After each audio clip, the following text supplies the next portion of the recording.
ભગવાન જગન્નાથની અષાઢી બીજ નિમિત્તે 148મી રથયાત્રા અમદાવાદના નગરમાં દિનચર્યાએ નીકળવાની છે। આ નગરયાત્રામાં લાખો જે ભક્તો છે તે રસ્તા ઉપર જોવા મળશે અને ભગવાન જગન્નાથની માત્ર એક ઝલક લેવા માટે એક ઘોડાપુર જોવા મળશે। ત્યારે આ સ્થિતિને કઈ રીતે પહોંચી વળવું, કારણ કે જ્યારે માનવ મહેરામણ ઉમટતી હોય ત્યારે પોલીસ અને ફાયર માટે સૌથી મોટી ચેલેન્જ હોય છે કે કઈ રીતે તેને કંટ્રોલ કરવું અને સાથે જ કોઈ અનિચ્છનીય ઘટના ન બને તેને કઈ રીતે રોકી શકાય। ત્યારે હવે એઆઈ ટેકનોલોજી બેઝ ફાયર વિભાગ અને કહી શકાય કે અમદાવાદ પોલીસ છે તે સજ્જ થયું જોડાયા છે।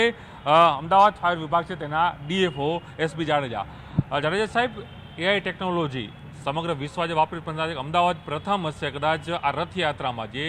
લાખો ભક્તો છે આ યાત્રામાં જોડાતા હોય છે, ખાસ કરીને કોઈ અનિચ્છનીય ઘટના ન બને, કારણ કે થોડા દિવસ પહેલાં જ આપણે અમદાવાદમાં ઘટના બની, અમદાવાદ પ્લેન ક્રેશ થવાની એક મોટો મેસેજ અને એક મોટી કામગીરી પણ ફાયર વિભાગે કરી છે। ત્યારે આ સ્થિતિને પહોંચી વળવા માટે કઈ રીતે આયોજન ફાયર વિભાગનું છે? AMC Ahmedabad fire and emergency services ડિપાર્ટમેન્ટના જે અમારા ચીફ ફાયર ઓફિસર સાહેબશ્રીની જે ટીમ છે તેમે ખાસ કરીને ગુજરાતમાં ફર્સ્ટ ટાઈમ એડવાન્સ ટેકનોલોજી છે આર્ટિફિશિયલ ઇન્ટેલિજન્સનો ઉપયોગ કરીને એક ડિજિટલ મેપિંગ તૈયાર કરેલું છે। આપણા અમદાવાદ ફાયર બ્રિગેડના 13 ફાયર રેસ્ક્યુ પોઈન્ટ્સ હશે રથયાત્રાની અંદર। રથયાત્રામાં કોઈ પણ પ્રકારની ઇમરજન્સી ઘટના ન બને અને બને તો ક્વિક રિસ્પોન્સ કરી શકાય, ફાયર ફાઇટિંગ કરી શકાય, ઇમરજન્સી રેસ્ક્યુ ઓપરેશન કરી શકાય, ઇમરજન્સી ઇવેક્યુએશન કરી શકાય, લોકોનો જાનમાલની રક્ષા કરી શકાય, ક્રાઉડ કંટ્રોલ કરી શકાય, પોલીસની સાથે રહીને ક્રાઉડ કંટ્રોલ મેનેજમેન્ટ કરી શકાય। તેને ધ્યાનમાં રાખીને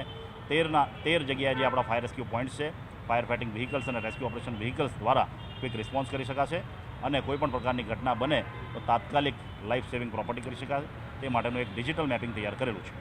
જાડેજા સાહેબ, ખાસ કરીને જ્યારે આખી યાત્રા બહુ કદાચ કહેવાય છે કે સૌથી મોટી લાંબી યાત્રા ભગવાનની આ હોય છે કે જેમાં લાખોની સંખ્યામાં જે ભક્તો છે રસ્તાઓ પર હોય છે, કોટ વિસ્તારમાંથી પસાર થાય છે, જે એક સેન્સિટિવ વિસ્તાર પણ છે, કોટ વિસ્તાર પણ છે, મકાનો પડવા, છત પડવી, લોકોને ઘાયલ થવા તે પ્રકારની પણ ફરિયાદો આવતી હોય છે। તો આખો જે એ ટેકનોલોજીનો આપણે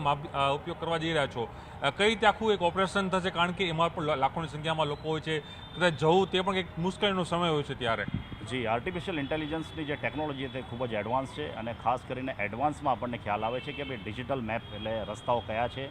તે રસ્તાઓની વચ્ચે કોઈપણ બિલ્ડિંગમાં ઇલેક્ટ્રિકલ ફોલ્ટ થાય, કોઈ પણ બિલ્ડિંગ કોલેપ્સ થાય, ફાયરનો ફોલ્ટ થાય તો આપણી ક્વિક રિસ્પોન્સ ટીમ પહોંચી શકે, ફાયર ફાઇટિંગ કરી શકે, ફાયર પ્રિવેન્શનના ભાગરૂપે ઓડિટ કરી શકે, તેને ધ્યાનમાં રાખીને આ ડિજિટલ મેપિંગ તૈયાર કરેલો છે અને આપણી ટીમને તમામ લોકોને આ ફોરવર્ડ કરેલો છે જેથી કરીને તે લોકો એડવાન્સમાં વેલ નોન થઈ શકે। ફરી અમારો એક પ્રશ્ન એવો પણ રહેશે કે જે આખું ડિજિટલ મેપિંગ કરવામાં આવ્યું છે તો એ સિસ્ટમ શું છે, જે હું મારા દર્શકોને સમજાવવાનો પ્રયાસ કરું તો?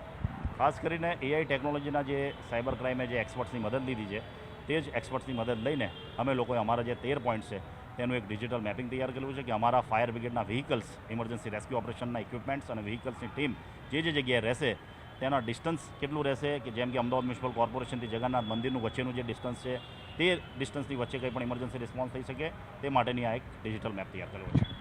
ફાયરના કેટલા જવાનો છે તે આખી વર્કિંગ છે તેમાં ઉપસ્થિત રહેવાના છે, કારણ કે પોલીસ તો છે જ મોટી સંખ્યામાં આખું સમગ્ર ગુજરાતમાંથી બોલાવવામાં આવ્યું છે, ત્યારે અમદાવાદ ફાયર વિભાગ પણ કેટલું સજ્જ આ આખી યાત્રાને લઈને? એએમસી ફાયર બ્રિગેડ ડિપાર્ટમેન્ટના અમારા ચીફ ફાયર ઓફિસર સાહેબની ટીમ જે છે તેમાં ટોટલ 175નો અમારો fire fighting emergency responder staff રહેશે,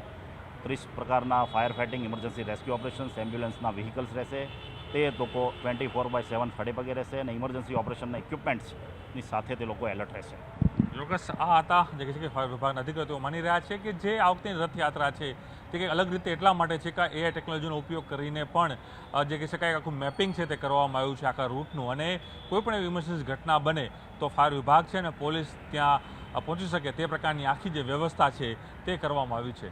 કેમેરા પંકજ મકવાણા સાથે પ્રણવ પટેલ, ન્યૂઝ 18 અમદાવાદ।